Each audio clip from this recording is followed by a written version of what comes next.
Seorang pria membawa putrinya untuk bayar tagihan rumah sakit untuk istrinya yang sakit parah.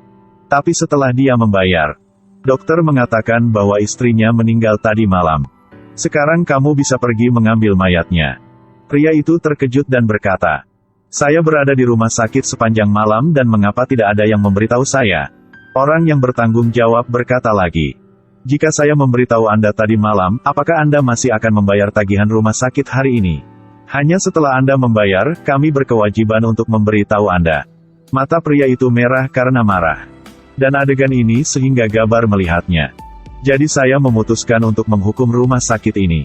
Saya pergi ke rumah sakit umum di seberang. Tepat pada waktunya untuk bertemu dengan seorang wanita yang baru saja menerima akta kematian suaminya. Setelah itu, Gabar mendorong suaminya yang sudah meninggal ke rumah sakit tadi. Dan memberitahu dokter bahwa ini adalah saudara laki-laki saya.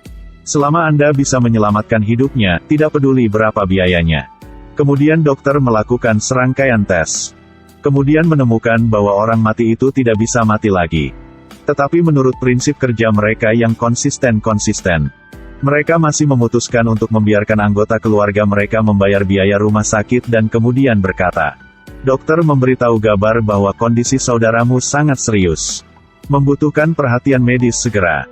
Cepat dan bersiaplah untuk membayar keadaan darurat." Kemudian dokter dan perawat memulai permainan mereka. Dari luar sepertinya mereka sibuk di malam hari. Sebenarnya mereka di dalam bercanda. Tidak bisa tidak mengatakan bahwa mereka adalah aktor yang benar-benar cakap din. Menjalani permainan mereka selama 5 jam, dari awal hingga akhir menghabiskan 350.000 tagihan rumah sakit. Sampai dokter merasa tirai harus diturunkan dan kemudian keluar untuk meminta maaf kepada Gabar. "Kami mencoba yang terbaik tetapi kami masih tidak bisa menyelamatkan saudaramu." Gabar berkata lagi, "Bukankah orang mati bisa dihidupkan kembali di sini?" Katanya sambil mengeluarkan sertifikat kematian dari rumah sakit umum. Begitu dokter melihatnya, dia menariknya kembali dan memasukkannya ke dalam mulutnya dan menelannya untuk menghancurkan buktinya. Saat ini Gabar mengeluarkan selembar lagi dan bertanya, "Apakah kamu masih ingin makan? Aku masih punya banyak." Pada saat ini, dokter tercengang dan bertanya pada Gabar apa yang sebenarnya dia inginkan. Gabar mengatakan bahwa Anda menyiapkan 100 juta rupiah. Setelah itu berikan tubuh kepada istrinya. Dokter membicarakan hal ini dengan bos Vikas. Vikas mengundang Gabar ke kantornya. Kemudian pengawal bergegas masuk. Tapi mereka tidak tahu bahwa Gabar adalah seorang petarung. Dengan hanya beberapa jalur dasar dia mengalahkan semua pengawal. Vikas dengan enggan harus dengan patuh memberikan uang untuk menyelesaikan masalah. Tapi bagaimana Gabar bisa memaafkannya dengan mudah? Dia memberikan bukti kepada media. Keesokan harinya, banyak orang berkumpul di depan gerbang rumah sakit. Vikas marah dan mengeluarkan pistol untuk mengancam mereka. Jadi Vikas tiba-tiba kehilangan nyawanya. Mengetahui bahwa putranya telah meninggal. Patil ayah kaya bergegas kembali. Dia ingin menemukan si pembunuh untuk membalaskan dendam putranya. Tetapi ketika dia melihat Gabar di kamera pengintai, dia tidak bisa mempercayai matanya. 5 tahun yang lalu, dia membangun gedung di bawah standar. Bangunan yang baru saja dipindahkan telah runtuh. Gabar juga kehilangan istri tercinta karena kejadian ini. Gabar kemudian ditemukan melalui penyelidikan IU. Jadi Patil mengandalkan suap untuk mendapatkan hak penambangan. Dia membangun gedung berkualitas buruk.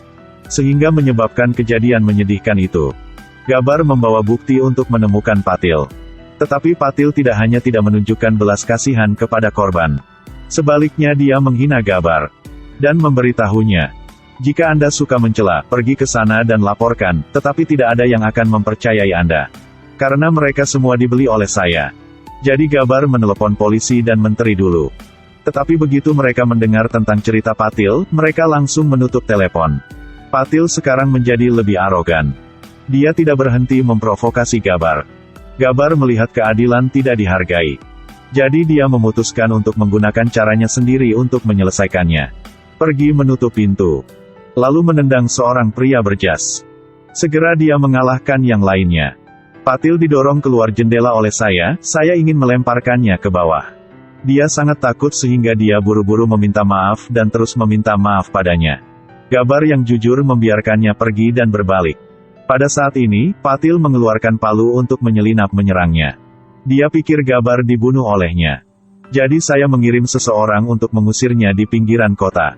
Tapi untungnya Gabar bertemu dengan beberapa siswa sekolah kedokteran untuk menyelamatkannya. Gabar tidak mati, mengorganisir sekelompok siswa yang hebat. Mengkhususkan diri dalam menghukum pejabat korup yang korup. Semua orang memanggilnya Gabar. Kemudian mereka menculik seorang turis jahat yang terkenal. Lalu gantung dia di tengah alun-alun pusat kota. Dan menggantung bukti suap di depan dadanya. Kisah ini segera ditayangkan di berita. Setiap minggu seorang pejabat korup hilang. Berita ini mengguncang seluruh kota. Maka semua penyuap takut mereka akan menjadi target berikutnya. Jadi saya bergegas ke kantor polisi untuk mengaku. Pria bernama Gabar ini adalah penjelmaan keadilan. Dia berspesialisasi dalam menangkap orang yang korup. Lalu mengadili mereka dengan hukuman mati. Pada awalnya, semua penggelapan takut berada dalam bahaya. Jadi mereka tidak berani menerima suap. Dengan demikian, bisnis Patil juga menurun. Karena untuk bisa mendapatkan bisnis kembali normal lagi, dia menculik 10 pejabat yang jujur. Kemudian menendang salah satu dari mereka turun dari gedung tinggi. Untuk memaksa sisanya melakukan sesukanya. Dan tindakannya ini juga membuat Gabar sangat marah. Segera memutuskan dia akan menjadi target berikutnya. Dan pesta ulang tahunnya beberapa hari kemudian adalah kesempatan terbaik. Di pesta ulang tahun hari itu, Patil membuat semua orang memakai topengnya. Dari sana untuk membuktikan otoritasnya. Tapi ini secara tidak sengaja memberi Gabar cara untuk masuk ke pesta. Dalam kekacauan, Gabar membawanya pergi. Saat ini, polisi tidak memiliki petunjuk. Jadi kami hanya dapat menangkap anggota untuk mendapatkan petunjuk. Polisi mengundang anggota keluarga mereka untuk datang, berharap mereka bisa memberikan petunjuk tentang Gabar. Tapi yang mengejutkan polisi adalah, jika Anda berani memberitahu berita tentang Gabar, jangan terima aku sebagai ibumu lagi. Hasil seperti itu juga mengejutkan polisi. Mereka tidak mengerti mengapa Gabar mendapatkan begitu banyak cinta dan dukungan. Benar, ketika keadilan tidak lagi adil. Kemudian oposisi Gabar mewakili harapan kelas bawah. Menjual diri Anda juga berarti menjual diri sendiri. Pada saat yang sama, Gabar memberitahu Patil bahwa, Anda Gabar, orang yang membuat penggelapan takut hanya mendengar namanya. Dia mungkin juga seperti 5 tahun yang lalu. Panggil semua pejabat. Beritahu mereka bahwa saya diculik oleh Gabar. Lihat apakah seseorang datang untuk membantunya. Patil menelepon polisi dan menteri. Tetapi ketika mereka mendengar nama Gabar, mereka langsung menutup telepon. Patil yang putus asa ingin bangkit. Tapi dia bukan tandingan Gabar. Dia akhirnya dibunuh oleh Gabar. Kemudian Gabar pergi ke kantor polisi untuk mengaku. Berita tentang tindakan pemanjaan diri Gabar menjadi viral. Orang-orang berbondong-bondong ke kantor polisi untuk memprotes. Minta polisi untuk membebaskan Gabar. Pada titik ini, Sheriff harus meminta Gabar untuk membantu membubarkan kerumunan. Jadi Gabar memberitahu semua orang bahwa, ketika keadilan tidak dipuji, saya hanya membutuhkan seseorang untuk melakukan hal-hal ini. Apa yang kamu lakukan itu benar. Tapi caramu salah. Mengambil kekerasan terhadap kekerasan bukanlah cara terbaik. Jadi dia juga harus dihukum oleh hukum. Meskipun Gabar jatuh.